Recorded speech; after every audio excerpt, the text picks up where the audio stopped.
2017-18 সিজনে বার্সেলোনা থেকে 222 মিলিয়ন ইউরোতে যখন নেইমার জুনিয়র পিএসজিতে আসছিল তখন সবাই কী ভাবছিল? আচ্ছা, সবারটা বাদ দেন, আপনি কী ভাবছিলেন? পিএসজি হয়তো এবার চ্যাম্পিয়ন্স লিগ জিতবে, হয়তো ইউরোপে ডমিনেট করবে। এমন কিছু ভাবার একমাত্র কারণ কি ছিল? কারণ নেইমার জুনিয়র যখন বার্সেলোনা থেকে পিএসজিতে জয়েন করছে, এর আগের সিজনগুলোতে Neymar junior top match performance দিয়ে আসছে। 2015 সিজনে নেইমার জুনিয়রের ক্যারিয়ারের বেস্ট সিজন ছিল। আর এসব দেখার পরেই পিএসজি নেইমার জুনিয়রের প্রতি ইন্টারেস্টেড হয়েছিল। পিএসজি নেইমার জুনিয়রের জন্য 222 মিলিয়ন ইউরো কেন ইনভেস্ট করছিল, এটার প্রমাণ পিএসজি প্রথম সিজনেই পাইছে। পিএসজির জার্সিতে প্রথম সিজনে নেইমার জুনিয়র 30 ম্যাচে 28 গোল 16 অ্যাসিস্ট করছে। নেইমার জুনিয়রের এমন পারফরমেন্স দেখার পর পিএসজি ফ্যানদের, পিএসজির ওনার ম্যানেজমেন্টের হোপ আরও বাইরে গেছিল। তারা ধরে এনেছিল নেইমারকে দিয়ে আমরা ভালো কিছু করতে পারবো।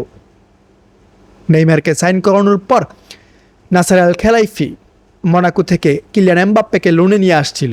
তখন পিএসজির মেন টার্গেট ছিল একটা চ্যাম্পিয়ন্স লিগ, কারণ পিএসজি কখনোই চ্যাম্পিয়ন্স লিগ জেতে নাই। মোনাকো থেকে পিএসজিতে জয়েন করার পর কিলিয়ান এমবাপ্পে প্রথম সিজনে 36 গোল কন্ট্রিবিউশন রাখছে। আর এর পরের সিজন কিলিয়ান এমবাপ্পের জন্য ছিল স্বপ্নের মতো। ইউরোপে নতুন সুপারস্টারের আগমন ঘটতেছে এমন একটা আভাস কিন্তু কিলিয়ান এমবাপ্পে দিছিল।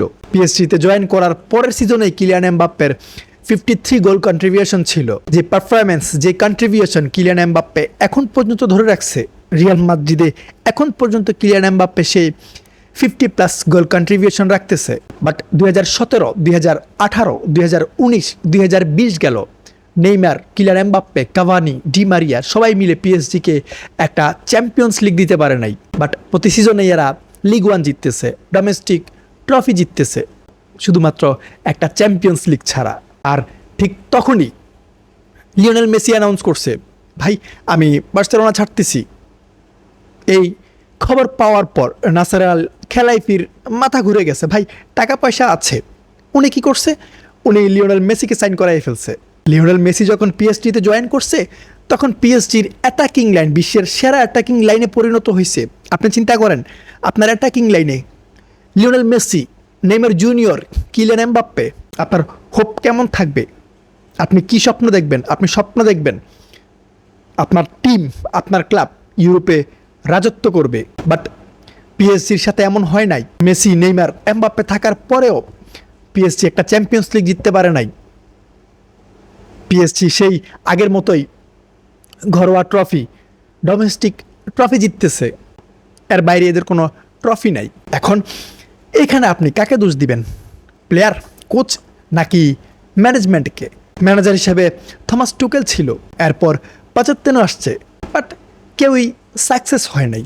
এখন স্টোরি কি? স্টোরি হইতেছে মেসি, নেইমার, এমবাপ্পে এখন কেউই পিএসজিতে নাই। পিএসজি ছেড়ে যাওয়া প্রত্যেকটা প্লেয়ারই কখনো না কখনো পিএসজির সমালোচনা করছে। মেসি, নেইমারের ক্ষেত্রেও সেম হয়েছে। বাট পিএসজির সাথে কি হইতেছে, পিএসজিতে প্লেয়ারদের সাথে কি হয়, ওইটা আমরা জানি না। এখন এই যে আমি মেসি, নেইমার, এমবাপ্পের স্টোরি শোনাইলাম, এই স্টোরি শোনানোর কারণ কি? কারণ হইতেছে এরা যখন ক্লাব ছাড়ছে, এই তিনজন ক্লাব ছাড়ার পর এক সিজন পরেই কিন্তু পিএসজি চ্যাম্পিয়ন্স লিগ জিতছে। আমার প্রশ্ন হইতেছে, হঠাৎ করে এক সিজনে পিএসজির এমন পরিবর্তন কিভাবে সম্ভব? যে টিমটা বেস্ট অ্যাটাকিং লাইন নিয়ে, বিশ্বের সেরা অ্যাটাকিং লাইন নিয়ে চ্যাম্পিয়ন্স লিগ জিততে পারে নাই, ওই টিমটার ওই মেন 3জন প্লেয়ার যাওয়ার পরের এক সিজন পরে এরা চ্যাম্পিয়ন্স লিগ জিতছে। আর পেছনের কারণ কি? পিএসজির যে স্কোয়াড ছিল, মেসি, নেইমার, এমবাপ্পে ছাড়া বাকি যে প্লেয়াররা ছিল, আপনারা কয়জন প্লেয়ারকে চিনতেন? কয়জন প্লেয়ারের নাম জানতেন? হ্যাঁ, যারা কন্টিনিউ ফলো করতেছেন তারা জানেন 2024-25 সিজনে পিএসজির কাছে যে স্কোয়াড ছিল, ওই স্কোয়াড নিয়ে লুইস এনরিকে ইউরোপে জাস্ট ডমিনেট করতেছে, বিগ টিমগুলোকে ভয় লাগাইতেছে, ভয় দেখাইতেছে। 2024-25 সিজনে পিএসজি মেসি, নেইমার, এমবাপ্পেকে ছাড়া ট্র্যাবল জিতছে। 2025-26 সিজনও সেম হইতেছে। আমরা পিএসজির ডমিনেশন দেখতেছি, আমরা পিএসজির দাপট দেখতেছি, পিএসজির পারফরমেন্স দেখতেছি। এই যে পিএসজির এই স্কোয়াড, রাইট নাও পিএসজির কাছে যে স্কোয়াড আছে এরা পিএসজিকে আগামী 8-10 সিজন চোখ বন্ধ করে সার্ভিস দিতে পারবে। মেসি নেইমার এমবাপ্পে যাওয়ার পর পিএসজির যেই সাইনিংগুলো ছিল ওইগুলো ছিল পারফেক্ট সাইনিং, ওইগুলো ছিল বেস্ট সাইনিং। এই প্লেয়ারগুলো পিএসজির বর্তমান যে প্রজেক্ট ওইটার সাথে মানায় নিতেছে, নিজেদেরকে সেট করে ফেলছে। পিএসজির অ্যাটাকিং লাইনে রাইট নাও কারা আছে? Kvaratskhelia, Barcola, Goncalo Ramos, Ousmane Dembele, Doue, মিডে ক্রিয়েটিভ পিচিনিয়া, জোয়াও নেভেস, ডো ফার্নান্দেজের মতো বাচ্চা, ফ্যাভিয়ান রুইস। ভাই এরাই ইউরোপ কাপ পাইতেছে। আমার কথা কি জানেন, যদি পিএসজি উপরে যায় এ প্লেয়াররা উপরে যাবে, যদি পিএসজির নাম হয় এ প্লেয়ারদের নাম হবে। অ্যান্ড এটাই হইতেছে। এখন থেকে আগামী 10 বছর 15 বছর পর পিএসজির এ প্লেয়ারদের নাম আমাদের মাথায় থাকবে, আমরা এদেরকে স্মরণ করব। আমাদের পরবর্তী প্রজন্মকে আমরা বলতে পারবো এমন একটা টিম ছিল যারা নর্মাল একটা স্কোয়াড নিয়ে ইউরোপে নিজেদের দাপট দেখাইছে, ইউরোপে ডমিনেট করছে। লুইস এনরিকের হাতে এমন একটা স্কোয়াড আছে যারা একসাথে প্রেস করতে পারতেছে, একসাথে ডিফেন্স করতে পারতেছে, একসাথে ডমিনেট করতে পারতেছে। মেসি নেইমার এমবাপ্পে পিএসজি ছাড়ার পর পিএসজির যে পরিকল্পনা, যে প্রজেক্ট ছিল, ওই প্রজেক্টের মেইন পয়েন্ট ছিল লুইস এনরিকে। লুইস এনরিকের কাছে বেস্ট ডিফেন্সিভ লাইন ছিল না, বেস্ট মিডফিল্ড ছিল না, বেস্ট অ্যাটাকিং লাইন ছিল না, উনি বানায় নিছে। আপনি পিএসজির এই স্কোয়াডের দিকে নজর দিলে আলাদা করে বলতে পারবেন না ভাই এই প্লেয়ারটা সেরা, ওই প্লেয়ারটা সেরা, এখানে ভাই সবাই সেরা। আপনারা কনফিউশনে পড়ে যাবেন অ্যাকচুয়ালি এই টিমের সেরা প্লেয়ার কে।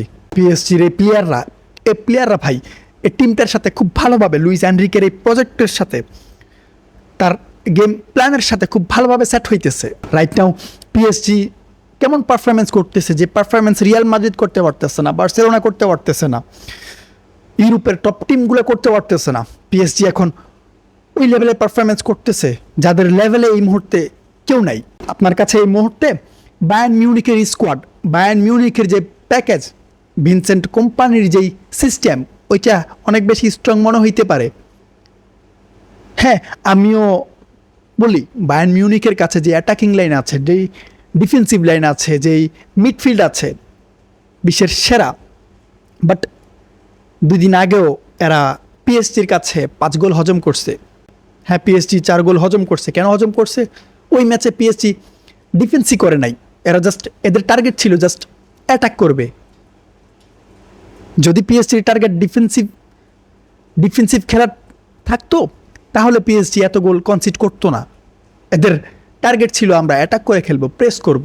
পিএসজির যে একটা ড্রিম ছিল মেসি নেইমার এমবাপ্পেকে নিয়ে এরা একটা চ্যাম্পিয়ন্স লিগ জিতবে, যার কারণেও পিএসজি এদেরকে টাইমও দিছিল, বাট হয় নাই। Messi Neymar Mbappe failed, PSG একটা চ্যাম্পিয়ন্স লিগ জিততে পারে নাই। এর থেকে বড় ব্যর্থতা আই থিঙ্ক পিএসজির ম্যানেজমেন্টের নাই। এই 3 জন ক্লাব ছাড়ার পর, পিএসজি ছাড়ার পর নাসের আল খেলাইফি তার টিম যে একটা প্রজেক্ট নিয়ে কাজ করা শুরু করছে, 1 সিজন পরেই এরা সাকসেস। আর বেস্ট এক্সাম্পল 1 সিজন পরেই চ্যাম্পিয়ন্স লিগ।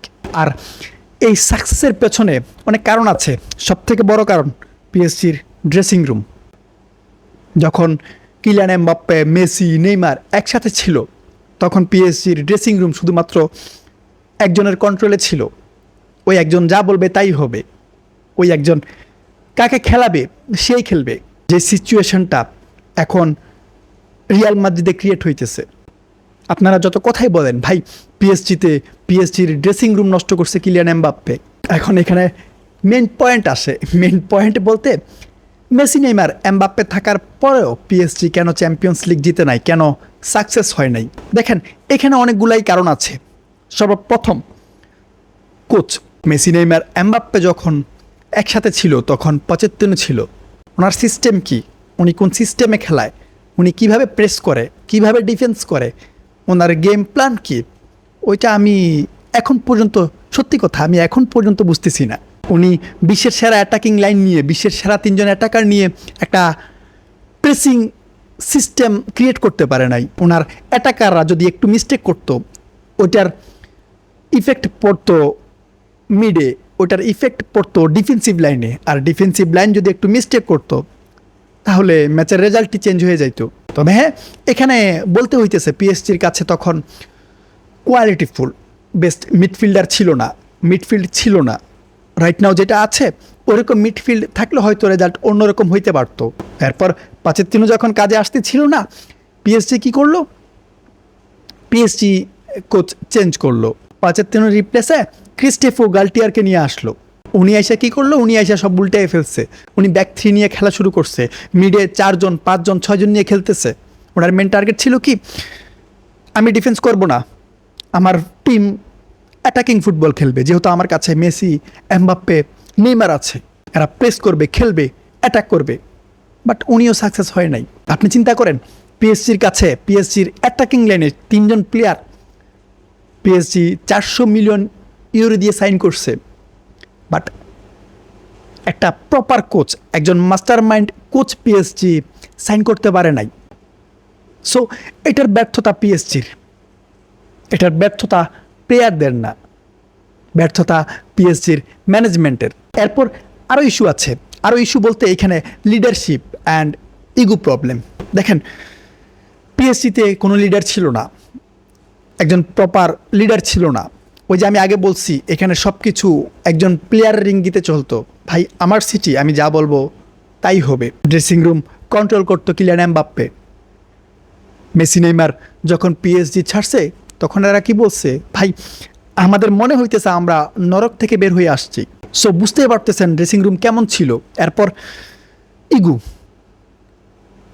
আমি বিশ্বের সেরা অ্যাটাকার হব, আমি কাউকে বল পাস করব না, আমি কাউকে বল ক্রস করব না, কাউকে অ্যাসিস্ট করব না, আমি একাই ট্রাই করব, হইলে হয়েছে, না হইলে নাই। দেখেন, ইগো প্রবলেমটা সবার মধ্যেই আছে।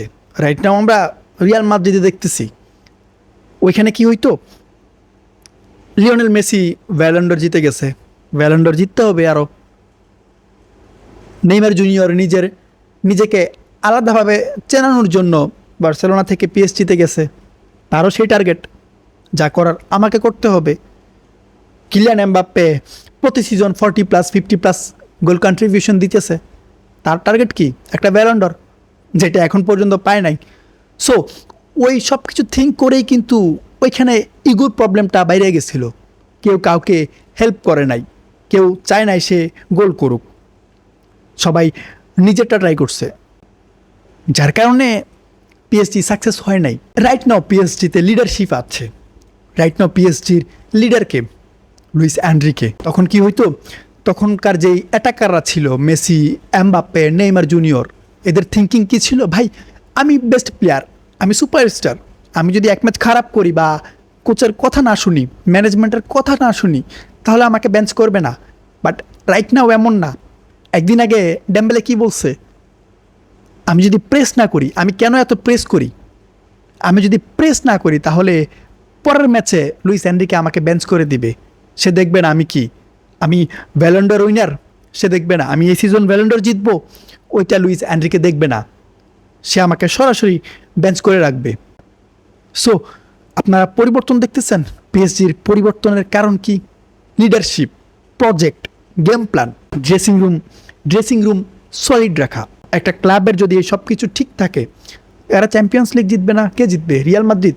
এখন আপনারা বুঝতে পারতেছেন পিএসজি কেন সাকসেস হইতেছে, আর মেসি, নেইমার, এমবাপ্পে কেন পিএসজিকে একটা চ্যাম্পিয়ন্স লিগ জিতাইতে পারে নাই।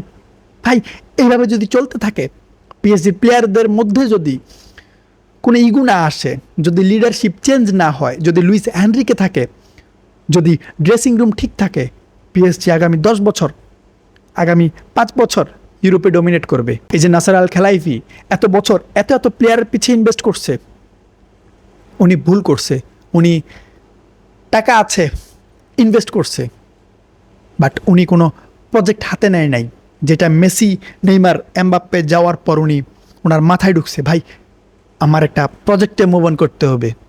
অ্যান্ড এইখানে পিএসজি, নাসার আল খেলাইফি সাকসেস।